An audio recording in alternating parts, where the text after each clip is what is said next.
የኦሮሞ ወጣቶች ጥያቄ ተቀብሯል። የአብይ አህመድ ስርዓት አገዛዝ ያደረገው ነገር ቢኖር በለውጡ እንቅስቃሴ ሂደት የተነሱ የህዝቦች ጥያቄዎችን መቅበርና አዲስ አጀንዳ በቦታቸው ተክቶ የማራመድ እንቅስቃሴ ነው። መጀመሪያ አካባቢ ሰው ግራ ስለገባው ቆይ እስቲ እድል እንስጠው የራሱ አካሄድ ይሆናል ይሄ በሚል በትዕግስት ሲከታተለው ነበር። ያንን በትዕግስት የመከታተሉን ነገር እንደ ምንም ማድረግ እንደማይችል ህዝቡ እና እሱ ወደፊት መግፋት እንደሚችል የተረዳበት ነውና ይሄ ኦሮሚያን ብቻ ሳይሆን በአጠቃላይ ክልሎችን የማፍረስ ሐሳብ የተጀመረው ገና ከመጀመሪያው በእኔ እምነት ወደ ቀድሞ ክብር እንመለሳለን ተብሎ የተጀመረ ጊዜ ነው። ሬስቶሬሽኒስት የድሮ ስርዓት አስመላሽ ቁመና ያለው አገዛዝ እንደሆነ የመጀመሪያ ዴይ 1 ላይ ያየነው ጉዳይ ነው። ዴይ 1 ላይ ነበረ እንደዚህ አይነት ተቃውሞ ያቀረብ ነው። ከዛ በመቀጠል ክልል የሚባል ነገር የለም ወሰን እንጂ የሚል የክልሎችን ሉዓላዊነት ክልሎችን ህጋዊ ቁመና የሚገዳደር ንግግር በማድረግ ታይቷል። ወር ባልሞላ ጊዜ ውስጥ የኤጀቶች የሲዳማ በወቅቱ ዞን ነበረ የሲዳማ ዞን ወጣቶች ባደረጉት እንቅስቃሴ እና የሲዳማ ህዝብ ለረጅም ዘመናት ፕሮባብሊ ለ20 ምናምን አመት ካደረገው እንቅስቃሴ የተነሳ የቆየ የክልልነት ጥያቄ ነበረ። ያንን ጥያቄ በሚመለከት ሐዋሳ ሄዶ ሲነጋገር ያ የሐዋሳ ጉዞ የራሱን ካድሬዎች ወጽግና የመመልመያ ጉዞ ነበረ። እዛ ጉባኤ ነውና እዛ ላይ ልጆቹ የክልልነት ጥያቄን በሚያነሱ ጊዜ ምን ክልል ትላላችሁ ጊዜ ከሰጣችሁኝ እኛ በመደመር ገና ኢትዮጵያና ኤርትራንም ሌሎችንም እና ዋህድነን እና ምንም ትርጉም የለውም ይሄ እና ያሰብን ይሁን መደመር የሚለውን ቃል ለመጀመሪያ ጊዜ በአደባባይ ተጠቀመው በዛም ወቅት ነው። መደመር የድሮ ነገስታት የሚጠቀሙት የአንድነት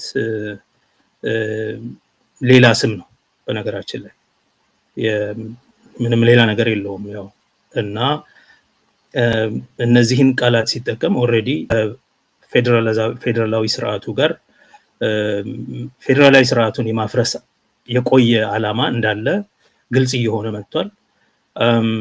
ወዲያው ትንሽ ቆይቶ ከጥላቻ እንውጣ ከዘር ምናምን እንውጣ የሚል ንግግር ሲናገር ያኔም ጥያቄ ነበረን ምን ማለት ነው ፍቅር እውነትና ፍትህ ባልተመሰረተበት አገር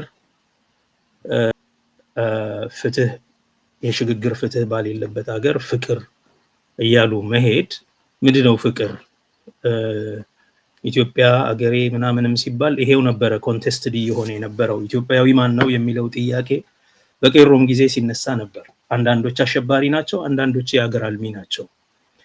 ወጣቶቹ የተቃወሙበት ምክንያት ያንን የማስተር ፕላን የመቃወም ጉዳይ የአሸባሪነት ስም ሰጣቸው። ከዛ በፊት በሚሊዮኖች የሚቆጠሩ የኦሮሞ ወጣቶች ከዩኒቨርሲቲ ተመርቀው ስራ አጥ ሆነው በየጎዳናው ነበሩ። ኮብልስቶን መሸከም ትችላላችሁ እኮ ስራ ካጣችሁ ተብሎ በነጁነዲን ሲቀለድባቸው ነበር። እነዚህ ወጣቶች ናቸው ኢቭን ኦፒዲዮ ውስጥ ተቀላቅለው የነበሩት ሁሉ እንዴት ነው በአንድ ሀገር ውስጥ ሁለት ዜግነት የሚል ጥያቄ ይዘው ያነሱ የነበረው። ያ የሁለት ዜግነት ጉዳይ ያ ፍትሃዊ የሆነ የእድሎች የጥቅሞች እና የመብቶች ክፍፍል ፍትሃዊ የሆነ የእድሎች እና የጥቅሞች ክፍፍል በሌለበት አገር እንዲሁም የስልጣን for that matter opportunities rights and interests በሌለበት አገር ከመቆየት መቃወም ይሻላል የሚል ተቃውሞ ሲያካሂዱ ነበር። ይሄ ሁሉ የሚያሳየው የኦሮሞ ብቻ ሳይሆን በአጠቃላይ የሀገሪቱ ወጣቶች ይሄ የኢምፓየር ሁለት ዜግነት ሁኔታ መቆም አለበት የሚል ነው። በኤጀቶም በወላይታም በጉራጌም በዘርማ ሲታይ የነበረው ማለት ነው። በየቦታው ለምን የሚል ጥያቄ ነው። በድርጅቶቹ ውስጥም ራሱ ከህወሓት ጋር መላተም የተጀመረው ፓርትሊ በዚህ ምክንያት ነው። ለምንድነው እናንተ የበላይ ሌሎቻችን የበታች የምንሆነው? ለምንድነው ህወሓት ሁሉን ነገር የሚያደርገው የሚወስነው ፈላጭ ቆራጭ የሚሆነው የሚል የውስጥም ሽኩቻ የስልጣን ሽቅድምድምም የተጀመረው በተለይ ደግሞ ላቅ ያለ መሪ በኢህአዴግ ውስጥ ከጠፋ ጀምሮ ጊዜ ጀምሮ መለስ ከሞተ ጀምሮ ማለት ነው ባጭር ቋንቋ እንዲህ ያለ እንቅስቃሴ የተጀመረው የሁለት ዜግነትን ጉዳይ ማስቀረት ነው የእኩል ዜግነት መመስረት እና አብይ አህመድ መጥቶ ይሄ ሁሉ እኮ ዝም ብሎ ነው ፍቅር ምናምን ሲል ምን ማለት ነው የሚለውን የቄሮ ጥያቄ ነበር ሌሎቹ ግን ኦሮሞን የሚጠሉት የሚፈሩት የነበሩት በወቅቱም የቄሮ እንቅስቃሴ በሚደረግ ጊዜ እኮ ሁለት ትግል ነበር የምናደርገው አንደኛው ከመንግስት ጋር መንግስታዊ ፖሊሲን መቃወም ነው መንግስታዊ ፖሊሲ የኦሮሞን ህዝብ የሚያጠፋ ነው የሚበትን ነው ክልሉን የሚያፈርስ ነው ማስተር ፕላን የሚባለው ማለት ነው ማስተር ፕላን ህዝቡን ይነቅላል ባህሉን ያጠፋል መድረሻ ቢስ ቤት የለሽ ያደርገዋል ኦኬ ክልሉን ደግሞ ይከፍለዋል እና ኢኮኖሚያዊ ጥቅም ደግሞ ምንም ተጠቃሚ አያደርገውም እንዲሁም ያደሩ የቆዩ ጥያቄዎች አሉ በኢህአዴግ ተርምስ ማለት ነው በኦፒዲዮ ተርም በህገ መንግስቱ ውስጥ የተቀመጡ የልዩ ጥቅም ጥያቄዎች እነዚህ መስተካከል አለባቸው ስንል ፊንፊኔ ላይ ብዙ ብሶት ይያለን እንደገና ደግሞ በፊንፊኔ ስም ፊንፊኔን በማስፋፋት ስም ሌላ ነገር ይዛችሁብን መጣችሁ ይሄ ትክክል አይደለም እንላለን ይሄ አንደኛው ነው ፍሮንት ነው ሌላኛው ግንባር እንዴት ፊንፊኔ ኦሮሞ ነች ትላላችሁ የሚሉ አሁን ከመንግስት ጋር ተንጠልጥለው ዛሬ የክልል ማፍረስ ስራን የሚሰሩቱ ቤተለሽ የኢትዮጵያ ፖለቲከኞች የቤተለሽ ፖለቲካ አራማጆች ደግሞ እንዴት የደምቢዶሎና የጭናክሰን ወጣቶች ህፃናት ፊንፊኔ ኦሮሞ ነች ይላሉ የኦሮሞ ብሔርተኝነት በጣም እዚህ ከደረሰማ ጉድፈላ ማለት ነው ስለዚህ ጠዋት ማታ ስድድብ ነበር ጠዋት ማታ በዚህ ሶሻል ሚዲያ ላይ ከመንግስት ጋር ከምትቃወመው ይበልጥ የጎንዮሽ ተቃውሞ ከባድ ነበር ኢትዮጵያዊ ማንነትን ለማጥፋት ነው ፊንፊኔ ኦሮሞ ነች እንዴት ይባላል ኦሮሚያ እንዴት ትፈርሳለች እንዴት ይባላል ይሄ ወያኔ የሰራውን ካርታ ይዛችሁ የምር መሰላችሁ እንዴ ይባላል ለመሆኑ ኢትዮጵያዊነትስ ምንድነው ማለት የከተማዋ የኢትዮጵያውያን ነች ግን የኦሮሞ አይደለችም ማለት ኦሮሞ the ultimate other ነው ማለት ነው የሁሉም ነች whoever has come የነች ግን የኦሮሞ አይደለችም ማለት ኦሮሞ ኢትዮጵያዊ አይደለም ማለት ነው and if that is the case then የኦሮሞ ብሔርተኞች የሚያነሱት ጥያቄ ተገቢነት ያለው ጥያቄ ነው ማለት ነው ይሄ አይነት ክርክር ነበር በነገራችን ላይ ይሄን ክርክር መላሽ ሳያገኝ አብይ ቤተ መንግስት ገባ አብይ ቤተ መንግስት ገብቶ ቤተለሾቹን አቀፈ ከዛ ኦሮሞ ግራ ገባው እና የኦሮሞ ሊቃን ተቻኩለው አሁን ኦፒዲዮ ነው ስልጣን ያዘው ብለው ሻንጣቸውን ሰብስበው ወደ ኢትዮጵያ የገቡትም ግራ ገብቷቸው ማየት ጀመሩ ማለት ነው እና በአንድ በኩል ሌሎች እንኳን እኛ ባመጣነው ትግል እየተቀራመቱ ነው እና ዳር ቆጅመን አናይም የሚል ስሜት የሚያንጸባርቁ ሊቃን በሌላ በኩል ከዚህ በላይ ምን ትፈልጋላችሁ አገሩን በሙሉ በእጃችን አስገብተናል ሶ የሚሉ መጡ ባለጊዜዎች የምትላቸው ማለት ነው አላማችን ይሄው ነበረ ነው የሚሉት እነሱ ህወሓትን የመግፋት ነው የሚሉ ሆነ ከዛ ነገሮች እየከፉ ሲመጡ የኦሮሞ ሊቃን በአብዛኛው ኦሮሚያ ላይ ማተኮር ነው ያለብን ኢትዮጵያን እንደፈለገ ያድርግ አብይ ፈንጭባት የሚል አይነት አካሄድ ጀመሩ ማለት ነው ያኔ የኦሮሞ ህዝብ ጥያቄ የኢትዮጵያ ብሔሮች ታሪካዊ ጥያቄ ተረስቶ ቀዳማዊነት ያገኘው የዚህ የተስፋፊነት ፖለቲካ ሆነ ማለት ነው ሰው ክልሎችን የማፍረስ የብሔር ፖለቲካን የመቃወም የማንነት ፖለቲካን የመቃወም በቋንቋና በባህል በማንነት መኩራትን እንደ ዘረኝነት ጥር ዘመናዊነት ጋር የማይሄድ አብሮ የማይሄድ ከ21ኛው ክፍለ ዘመን ጉዳዮች ጋር የማይስማማ ኋላ ቀር አስተሳሰብ እንደሆነ በአደባባይ መነገር ተጀመረ ከዛ ቀጥሎ ወዲያውኑ በጣም ብዙ ህገወጥ ድርጅቶች ተመሰረቱ።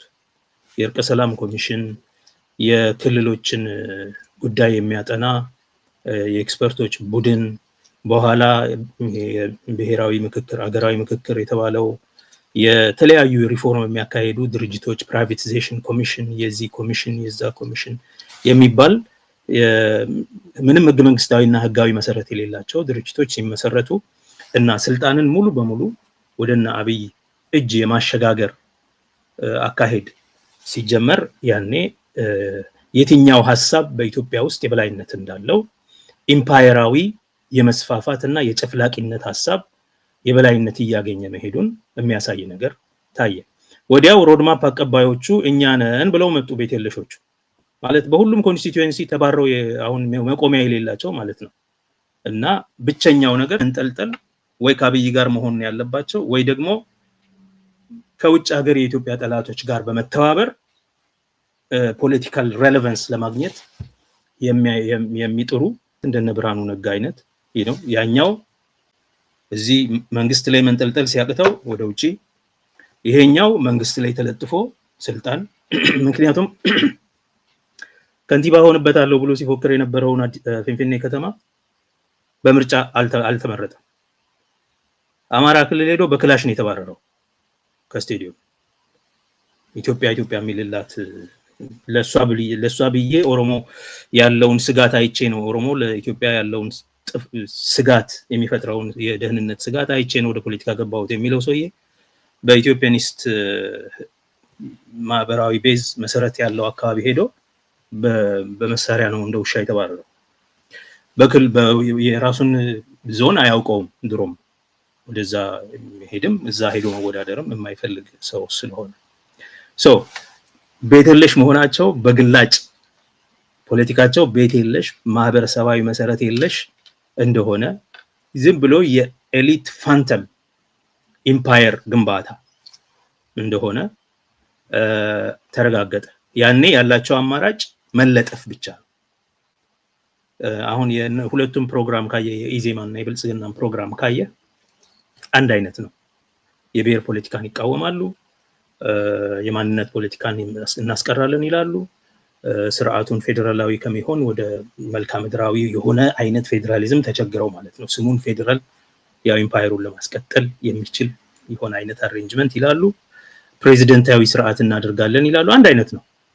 ፓርላሜንታዊ ስርዓትን ሽረን ፕሬዚደንታዊ ስርዓት እናደርጋለን ይላሉ። በሙሉ ሪአክሽነሪ የጨፍላቂነት ፖለቲካ ነው። ልክ እነዚህ ኃይሎችና የአብይ ቡድን ወደ ላይ ሲወጣ እየተስፋፋ የመጣው ነገር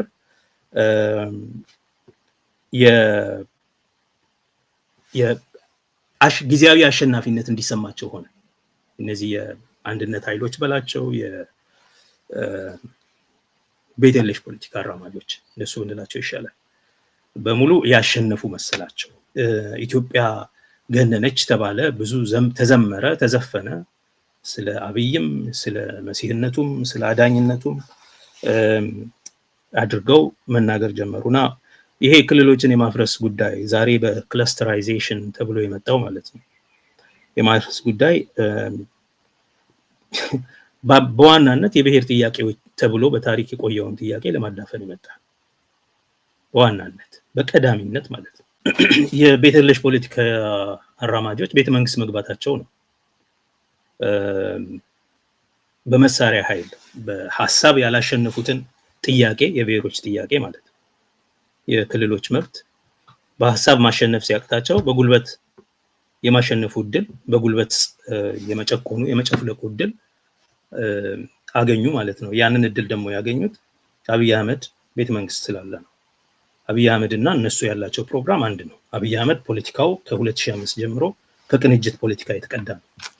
ከ2005 እስከ 2017 ድረስ ሲዘጋጅበት የኖረው ነገር ያንን የቅንጅት የ2005ቱን ፕሮጀክት በስራ ላይ ማዋል ነው።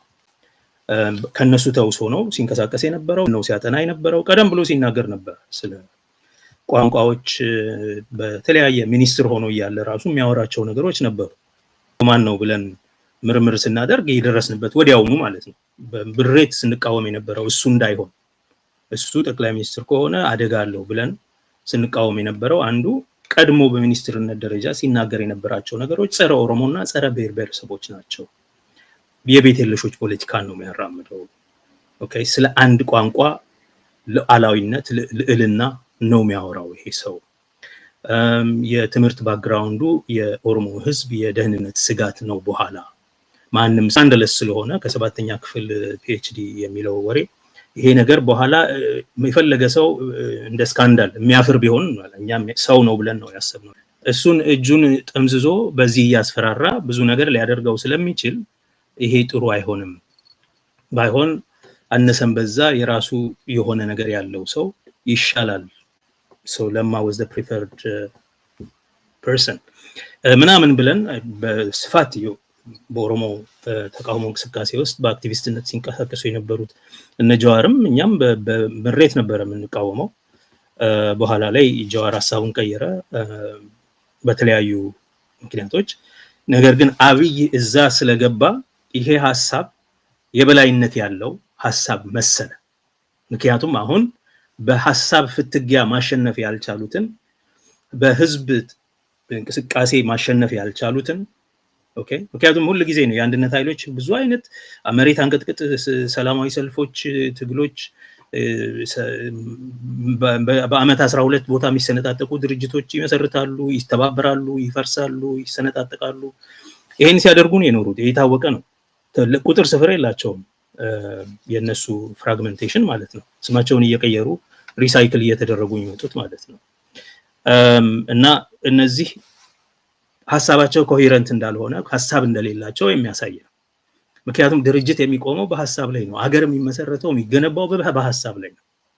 መሪ ሐሳብ የላቸው። ስለዚህ በሐሳብ ያላሸነፉትን የብሔሮች ትግል ጥያቄ በመሳሪያ ለማሸነፍ ቤተ መንግስት ገቡ ማለት ነው።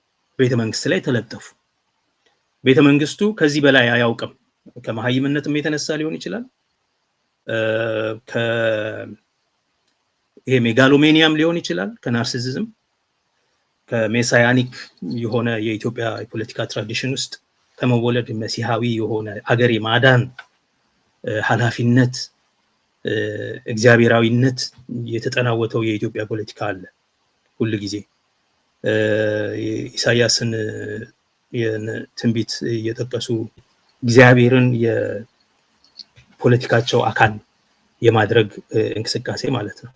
ሰው ከዛ አንፃርም ሊሆን ይችላል። ከቤተ ክርስቲያንም የመጣ ሰው ከመሆኑ የተነሳ በብዙ ትንቢቶች ታጅቦ የኢትዮጵያ መድህን እንደሚሆን ይሄንን አይነት ፖለቲካ ነበር የሚያራምደው። የቄስ በሊናን ትንቢት ይዘው ምናምን የሚንቀሳቀሱ ቡድኖች ነበሩ እኮ ካስታወስ። ቄስ በሊና ከዛሬ 30 ዓመት በፊት ኢትዮጵያ በእንደዚህ ትሆናለች፣ ይሄ የዓለም ሁለተኛዋ ልዕለ ኃያል ሀገር ትሆናለች የቄስ በሊና መልእክት ነው፣ ትንቢት ነው።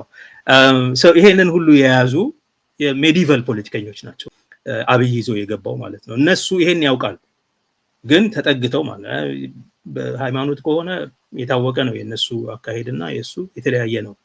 the quintessential heretic ነው እሱ መናፍቅ። ክላሽና ድሮን በመተማመን የፈለግነውን እናደርጋለን ነው። በዋናነት ይሄ የቆየ ነገር ነው። የቤት የለሾች ፖለቲከኞች አንደኛ አጀንዳ የላቸውም፣ ሁለተኛ የሚቃወሙት እንጂ የሚደግፉት ሐሳብ የላቸውም። ኔጌሽን ፖለቲክስ ኦፍ ኔጌሽን ነው ያላቸው። አሉታዊ ፖለቲካ ማለት ነው። የጥላቻ ፖለቲካ ነው ያላቸው፣ የሴራ ፖለቲካ ነው ያላቸው፣ የተለጣፊነት ፖለቲካ ነው ያላቸው። ኦኬ ይሄ ደግሞ በተገኘው አጋጣሚ በሐሳብ ማሸነፍ ሳይሆን የዘር ማጥፋት ጦርነቶችን በማካሄድ ነው። ይሄ በትግራይ ታይቷል፣ በኦሮሚያ ታይቷል፣ በአማራ ክልል እየተካሄደ ነው። በየአካባቢው ብሔራዊ መልክ ይዞ የመጣን ጥያቄ በሙሉ በሲዳማ ታይቷል፣ በጉራጌ ታይቷል። ግድያ ነው በሙሉ መልሱ። በወላይታ ታይቷል፣ በኮንሶ ታይቷል። የትም ቦታ ብሔራዊ መልክ ይዞ የመጣ ጥያቄ ምላሽ የሚያገኘው በጥይት ነው። ዛሬ ጥይት ያለው ሰው ጋር ተለጥፈው የማጋደል የማስገደል ስራ ይሰራሉ። ከዛ ደግሞ ትንሽ የሚያደርጉትን ህዝቦችን ቤት የለሽ የማድረግ አየ እነሱ ኮንስቲትዩዌንሲ ያጡት ህዝቡ ኮንስቲትዩዌንሲ ያለው የራሱ አኗኗር አለው፣ አሰፋፈር አለው። እዛ ሲሄዱ የሚሰማቸው የለም። ስለዚህ አዲስ አበባዎች ነን ይላሉ። አዲስ አበባ ደግሞ የነሱ አይደለችም። ኦኬ ባለቤት አለው ሀገሩ። ህሊናው ደግሞ አይመቸውም። መቃብር ላይ ስለቆመ የኦሮሞ ህዝብ መቃብር ላይ ስለቆመ ሁሉ ጊዜ የኦሮሞ አይደለችም ማለት አለበት። የኢትዮጵያ ሁሉ ነች ሲል እንኳን የኦሮሞ አይደለችም ማለት አለበት። ምክንያቱም የሚቆረቆረው አጥንት አለ ከስር። ሰፈሩን ገና አሁን እኮ ሄደ ለገጣፎ ምናምን ወረድ ስትል ስሙ ገና አሁን እነሱ የተስፋፉበት ቦሌ ቡልቡላ የተስፋፉበትን ጎፋ ለቡ ምናምን ስትሄድ የምታየው ሰፈር በሙሉ ስሙ የሚኖረው ነዋሪ ሁሉ ይነግራል የማን እንደሆነ። ከዚህ የተነሳ ኦሮሞ ላይ ፎመንት የሚያደርጉት ነገር አለ። ያ ብቻ አይደለም። በተለይ የኦሮሞ ልሂቃን ሁሉ ጊዜ የማይሞት ድጋፍ ያላቸው የኦሮሞ ህዝብ ጋር ነው። ያንን አይነት ድጋፍ ከየትም ማምጣት አይችሉም። ኦኬ አማራ የለም ሲሉ ነበረ። የብሔር ፖለቲካን ከተቃወም የአማራ ብሔርተኝነትንም ትቃወማለህ።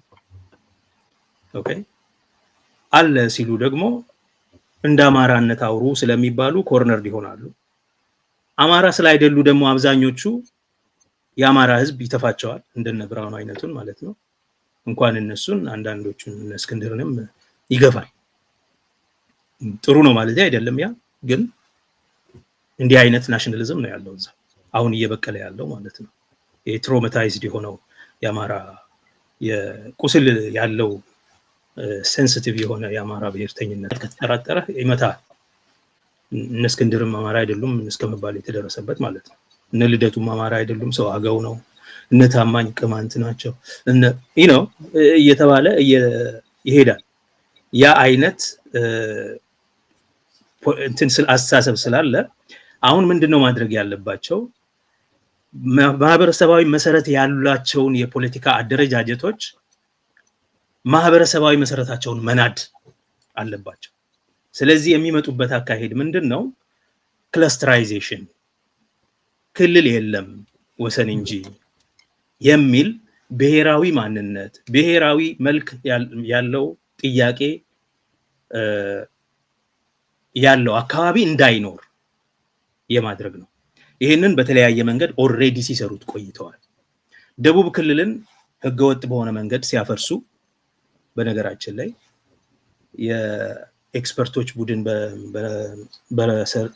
በሰራው ካርታ መሰረት ነው ብለው የውሸት ሬፈረንደም ጥያቄ ያላቸውን ክልልነት ምናምን የሚጠይቁትን ሰዎች ይገላሉ፣ ያስራሉ፣ ያሰድዳሉ። ከዛ በኋላ እነሱ ክልል አድርገው ይመሰርታሉ። አንድ ላይ ሰብስበው ማለት ነው። የማይገናኙ ህዝቦችን ሁሉ አንድ ላይ ቀላቅለው በዘፈቀደ በሆነ መንገድ ክላስተር ተብሎ ይከቷቸዋል። በዚህ መንገድ የደቡብ ክልልን አፍርሰዋል። ያንን ሲያደርጉ አንድም ህጋዊ መሰረት አንድም ህገ መንግስታዊ መሰረት አልነበረው። የደቡብ ክልል ህገ መንግስትን አላገናዘበም። የኢትዮጵያን ህገ መንግስት አላገናዘበም። የፌደራል አወቃቀሩን አላገናዘበም። የህገ መንግስቱን አንቀጽ 47 አላገናዘበም። 46 እና 47 አላገናዘበም። በቃ በቀላጤ እንደ መስራት ማለት ነው። በቃ ይሄ መሆን አለበት ይሆናል ተባለ። አሁን ምንድነው እየሆነ ያለው? ኦሮሚያን ወደ 6 ክለስተሮች እንቀይራለን። አማራን ወደ 4፣ ሶማሊን ወደ 2 እናደርጋለን። ሌሎቹ ለጊዜው ይቀጥላሉ። ይሄን ደግሞ በአገራዊ ምክክር ኮሚሽን እናጸናለን የሚል ነው። ናው ይሄ ሁሉ ምንድነው የሚያሳየው ካልክ በዘፈቀደ ካርታ የመስራት ስራ ርጭ ላይ የኢምፔሪያሊስቶች ጀብደኛ አሰራር ነው። አሁን የኢምፔሪያሊስቶች ጀብደኛ አሰራር ማለት ፍሬድሪክ ሎጋርድ ካርታ አስቀምጦ አፍሪካን እንዴት አድርጎ በአንድ ጊዜ ይሄ ለፈረንሳይ ይሄ ብሎ እንደሰራው በ1870ዎቹ ማለት ነው። ሎጋርድ ፓለስታይንን ሲከፍሉ እንደዚሁ አንድ የፈረንሳይ ልኡክና የእንግሊዝ የውጭ ጉዳይ ሰው ቁጭ ብለው ማለት ነው በዚህ መስመር ነው መክፈል ያለብን፣ ይሄ ትራንስ ጆርዳን ይሆናል፣ በአጠቃላይ ሚድል ኢስትን ማለት ነው ከኦቶማን ኢምፓየር የወረሱትን ሲከፋፍሉ ዛሬ ድረስ ላለው የፍልስጤም ችግር በቃ በጀብደኝነት ነው አይተውት የማያውቁትን ሀገር በካርታ ላይ ይሄ ከዚህ ጀምሮ ያለውን ይሄ የነከለ ይሆናል፣ ይሄ የነከለ ይሆናል፣ ይሄ ሀገር ኢራቅ ይባላል፣ ይሄ ሀገር ኢራን ይባላል፣ ይሄ ሀገር ዮርዳኖስ ይባላል የተባለ ማለት ነው። ያ የኢምፓየራዊ ጀብደኝነት አሰራር አሁን ኢትዮጵያ ውስጥ በክለስተራይዜሽን ስም መጥቷል። ካርታን የመከለስ ስራ ማለት ካርታን የመከለስ አገራትን በዘፈቀደ የማፍረስ አዳዲስ ደግሞ ምቹ የሆኑ ለአገዛዝ ምቹ የሆኑ አገራትን የመፈብረክ ስራ የህዝቦችን ጥያቄ ትተዋለህ አዲስ ክልሎችን የነበሩ ክልሎችን ታፈርሳለህ አዲስ ክልሎችን ትፈጥራለህ ጥያቄ በሌለበት ቦታ ማለት ነው አብረን እንሁን ብሎ አንድም የማያቀን ህዝብ አሁን ደቡብ ምዕራብ የሚባለው አካባቢ ማለት ነው አንድ ላይ ፈብርከህ ትፈጥራለህ እና ይሄ አካሄድ ፍጹም የጨፍላቂነት የጀብደኝነት የተስፋፊነት አካሄድ ነው ኢምፓየር የለም ዛሬ ለሚሉ ደርሶ አዋቂ መሳይ መሃይማን ይሄ በቂ መልስ ይመስለኛል አዋቂ መሳይ ዘመናዊነትን እያሳየን ነው የሚሉ ባለጊዜ የኦሮሞ ፖለቲከኞች ኦህዴድ ውስጥ ያሉት ማለት ነው ብልጽግና ያሉት ኢምፓየር ዛሬ የለም ምንድነው ኢምፓየር ማለት ምናምን ለሚሉ ይሄው ከምኒልክም ከመንግስቱም በላይ በዘፈቀደ የሆነ የኢምፔሪያል ጀብደኝነትን የሚያሳይ ተግባር በክለስተራይዜሽን እየተካሄደ ነው ይሄ ካርታ ክለሳ በነገራችን ላይ በተስፋፊነት የተያዘውን ግዛት ደህንነቱን ለማስጠበቅ ሲባል የህዝቡን ደህንነት የህዝቡን ሰብአዊ ደህንነት ቴሪቶሪያል ሴኩሪቲ ለማስገኘት ሂዩመን ሴኩሪቲን መጨፍለቅ የተጠናወተው አሰራር ያመጣ ነው ለምንድን ነው ይሄንን የምንለው ደርግ ለምሳሌ ወታደራዊ ሶሻሊስታዊ ወታደራዊ ህብረተሰባዊ ኢምፓየር ነው ኦኬ አላማው የታወቀ ነው ኢትዮጵያ ትቅደም ብሎ ነው የሚሄደው ነገር ግን የብሔር ጥያቄ ሲሪየስ ጥያቄ እንደሆነ በተጨባጭ መሬት ላይ ያለው ሁኔታ እንደሆነ ተረድቷል ታሪካዊ ቁሳካላዊነት ከሚለው አካሄዱ የተነሳ ማለት ነው ሂስቶሪካል ማቴሪያሊዝም ይሄ ኢምፓየር ሂስትሪ ያለው በመሬት ላይ ደግሞ ተጨባጭ ሁነት ነው ስለዚህ እስቲ ይሄ ሪዮቱ ራሱ የግድ ይለዋል ስትነሳ ታሪክን ታገናዝባለህ የታሪክ ሂደትን ታገናዝባለህ በተጨባጭ መሬት ላይ ያለውን ሁኔታ ታያለህ ስለዚህ አገሪቱን ካርታዋን እንደገና ለመሳል ጥረት አድርገዋል እነሱ ብዙ አመት የፈጀ የህገ መንግስት የማዘጋጀት ሂደት ሲያደርጉ መጀመሪያ ያደረጉት በዘፈቀደና በጀብደኝነት አይደለም ወታደራዊ ናቸው ስቴት ኦርቶዶክሲ ያላቸው ሶሻሊዝም የሚባል ህብረተሰባዊነት ኦኬ እንደነዚህ አይነቶቹ ሁለቱንም ነገሮች አላቸው ወታደራዊ መንግስት ናቸው አቅም አላቸው አይዲዮሎጂ አላቸው ዶግማቲክ የሆነ ስቴት ዶግማቲዝም አላቸው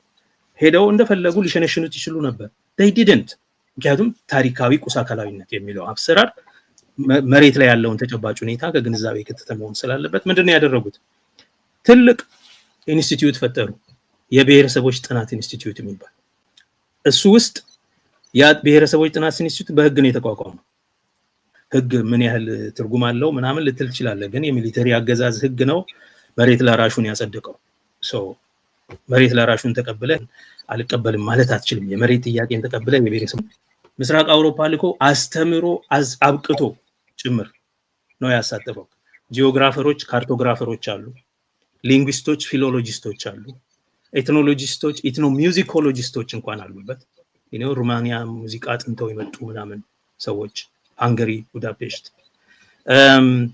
አንትሮፖሎጂስቶች አሉበት የስነ ልቡና ሳይንስ ተመራማሪዎች ሳይኮሎጂስቶች አሉበት አሉ አሁንም አዲስ ዩኒቨርሲቲ እስካሁን ድረስ ያስተምሩ የነበሩ አንዳንዶቹ ሞቱ መሰለኝ ሶሻል ሳይኮሎጂስት ነን የሚሉ ካርቶግራፈሮች እንዳልኩ አሉ የህግ ሰዎች አሉ እነ ዶክተር ፋሲል ናሁም ነበሩ ሂስቶሪያንስ አሉ እነ ላጲሶ ገሌሌዎም ሌሎችም ፎርዛት ማተር እነ ፕሮፌሰር ታደሰ ታምራት ሁሉ የተሳተፉበት ይመስለኛል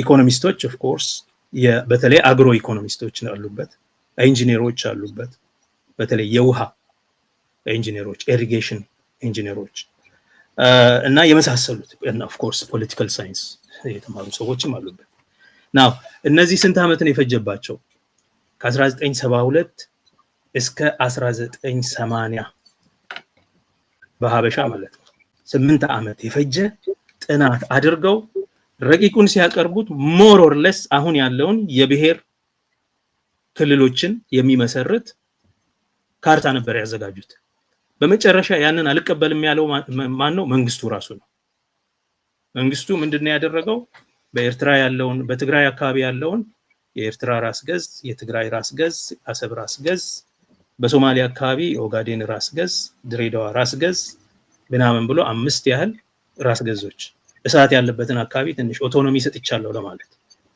ሌሎቹን ግን ኖ አይፈቀድም ብሎ ጥናቱን ሼልፍ አድርጎ ያው ኢምፓየራዊ ካርታ ክለሳን አካሄደ ማለት ነው 24 አስተዳደር አካባቢዎች እና 5 ራስ ገዝ አካባቢዎች በሚል እኔ ነው ምዕራብ ሸዋ ምስራቅ ሸዋ ሰሜን ሸዋ ምናምን የሚለው ነገር የተወለደው ምስራቅ ጎጃም ምዕራብ ጎጃም ምናምን የሚለው ማለት ነው ሰሜን ጎንደር ደቡብ ጎንደር እነዚህ የተፈጠሩት በዛ የካርታ ክለሳ ሁኔታ ነው ወታደራዊው ኢምፓየራዊ ስርዓት እንኳን ከጀብደኝነት ከኢምፔሪያሊስታዊ ጀብደኝነት ከአትሊስት ከቀኝ ኢምፔሪያሊስት ጀብደኝነት ራሱን ቆጥቦ ቢያንስ በዘፈቀደ እንዳይሆን ያለውን ተጨባጭ ሁኔታ እና ኢዜማ ሰሜናዊ 5 ክልል ይኖራል እና ሰሜን ደቡብ ምዕራብ እና ማዕከል የሚባል ምስራቅ 5 ክልል ይኖራል በዚህ መንገድ ነው መሄድ ያለብንም ሲሉ ነበር እኮ ይሄን ያህል አርቢትራሪ ናቸው ፕሮፌሰር በየነ ጴጥሮስ ነፍሳቸውን ይማርና ደቡብ የሚባል ክልል አናቅም አቅጣጫ እንጂ ብለዋል and that remains to be true no matter how he ended up in the end ትክክል ነው አቅጣጫ ነው በአቅጣጫ እንመሰርታለን ሲሉ ነበር የኢዜማዎች ካርታ ነበር ካርታ ወጥቶ ያሳዩን ነበር የካርታ ክለሳ በፋኖዎችም ይታያል ኦሮሚያ የሌለበት አማራ የሚባል ብቻ ያለበት እና የሆነ ዳር ላይ አፋር ምናምን ያለበት ይታያል የአብይ አህመድ አገዛዝ ከመቼውም ጊዜ በላይ ከየትኛውም የኢምፓየሩ አገዛዞች የበለጠ ጨፍላቂነት የተናወጠው ጸረ ህዝብ መሆኑን የምታየው ደግሞ በማንነት ላይ ያተኮረ ለዋላ ራስ ገዝነትን የሚያነሳ የራስን ዕድል በራስ የመወሰን መብትን የሚያነሳ ቡድንን ለመስበር የኃይል ተጠየቅ ነው የሚጠቀመው the logic of elimination የማጥፋት ይሄን በኦሮሚያ ክልል ፍቃዱ ተሰማ የሚባል ተናገረውን ታስታውሳለህ አሳውን ለማጥፋት ባህሩን ማድረግ ነው ብለው ነው ያንን ጦርነት የጀመሩት የሸኔን ማህበረሰባዊ መሰረት ለማጥፋት ብለው የጉጂን ህዝብ እስከዛሬ ድረስ ያልቆመ ትግል ውስጥ ተተውት ለብዙ ትሮማ የዳረጉት በእንደዛ አይነት የዘር ማጥፋት ሙከራ እንቅስቃሴ ነው የዘር ፍጅት እንቅስቃሴ በወለጋ ላይ ያ ሁሉ ወርጅብኝ ሲወርድ የነበረው ከዚህ የተነሳ ነው በተለያዩ የኦሮሚያ አካባቢዎች አንዳንዴም የተፈበረከ ህዝብን የማጥፋት ለምሳሌ ቦረና አካባቢ ረሃብ የሚመጣበት ምክንያት ቦረና አብዛኛው አርብቶ አደር ነው እንደ ሲዝኑ ሁኔታ እንደ ወቅቱ ሁኔታ ከቦታ ቦታ እየተዘዋወረ አንክፋት ሌላ ቦታ ሄዶ ያሳልፍና ክረምት ሲመለስ ተመልሶ ወደ ቦታው ይንቀሳቀሳል ይሄንን ህዝብ ለማስራብ ያደረጉት መንገድ እንዳይንቀሳቀስ አደረጉት ድርቅ በመጣ ጊዜ ወደ ሌላ ቦታ እንዳይሄድ ሆኗል ከብቶቹን እንዳይሸጥ ከብቶቹም ልጆቹም አብረው በረሃብ እንዲያልቁ አስገደደ የቦረና ረሃብ ታስታውሳለህ ብዙ ዘመቻ ተደርጎ ህዝቡን ከሞት ለመታደግ የተደረገው ሌላ የተፈበረከ መፈናቀል ይፈጥራል 1.8 ሚሊዮን ኦሮሞ ከሶማሊ እና ከኦሮሞ ድንበር ላይ ሲያፈናቅሉ በባሌ ያሉትን ከሶማሊ ክልል ተፈናቅለው የመጡ የሐረርጌ ሰዎችን ባሌ አስፍሮ ባሌ ደግሞ በረሃብ እንዲያልቁ ሲያደርግ የተፈበረከ እልቂት መፈናቀል እና ማስራብ ስራው ያደረገ ኃይል ነው ይሄ ብቻ አይደለም ሁሉንም ክልል አፍርሷል ኦልሞስት የኦሮሚያን አሁን 6 ክላስተር ይበሉ እንጂ ቀደም ብለው ነው በጦርነት ሄደውበታል አማራ ክልል አሁን እያደረጉት ነው ትግራይ ፌዴሬሽኑ መፍረሱን የምታውቀው ትግራይ በፌዴሬሽኑ ውስጥ የለም ግን የሌለው አክቹአሊ በህይወት ስለተረፈ ነው እንጂ ለማጥፋት ነበር የታቀደው አሁንም የማጥፋት ዛቻዎች አሉ አሁንም የማጥፋት ጦርነቶች ማለት ማጥፋት ነው ያለበት ስለዚህ ይሄ አይነት ጀብደኝነት በዚህ መንግስት በዚህ አገዛዝ ውስጥ ያለ ነው ሰሞኑን አዳነች አቤቤ በፊንፊኔ ከተማ መጣ የጨፍላቂዎች ዘመን አልፏል ምናምን ብላ ስትናገር ነበር ከናንተ በላይ ጨፍላቂ ያለ ከናንተ በላይ ጨፍላቂ የለም ኢዜማን አቅፎ ጨፍላቂን መራገም አትችልም ኢዜማ እነሱና ኢዜማ አንድ አይነት ካርታ ይዘው እያስፈራሩ ህዝብ ኦኬ በአንድ አይነት ክላስተር እያነበቡ እየተናገሩ ጨፍላቂዎች ዘመን አልፏል ብሎ ንግግር የማይሰራ ነው እና ኦኬ በአንድ በኩል ጀብደኝነቱ አለ፣ በሌላ በኩል አላዋቂነቱ አለ፣ በሌላ በኩል ሶስተኛ ደረጃ ብልጣብልጥነት አለ።